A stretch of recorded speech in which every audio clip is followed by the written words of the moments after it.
মাশাআল্লাহ, পানি খাইতে এদি কতগুলো আপেল বাইসাইতেছে, এনতে একটা খাই। বিসমিল্লাহ।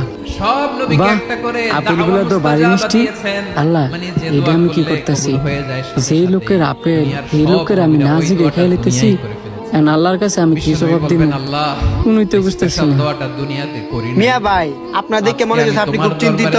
এই আপেলটা এই দিক দিয়ে বাসা যাইতেছিল, পরে আমি কুড়াই নিছি, কিন্তু এই আপেলের যে মালিক, এই মালিক রে না জিগে আমি আপেলটা খাই লেছি।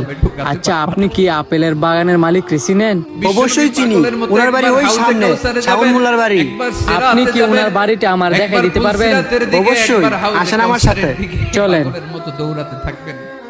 ওই যে এটাই শাওন মোল্লার বাড়ি, আপনি যান, আমার একটা কাজ আছে। আসসালামু আলাইকুম। ওয়ালাইকুম আসসালাম। আমার জন্য কাঁদবেন, আপনার জন্য কাঁদবেন, আমাদের জন্য সেদিন কেঁদে কেঁদে কাউসার, জাহান্নামের আমার দরজায় বাগানের দাঁড়িয়ে আপেল না আমাদেরকে অনেক কেঁদে মিষ্টি। কেঁদে জান্নাত জি হুজুর, আমিও একটা খাইছিলাম,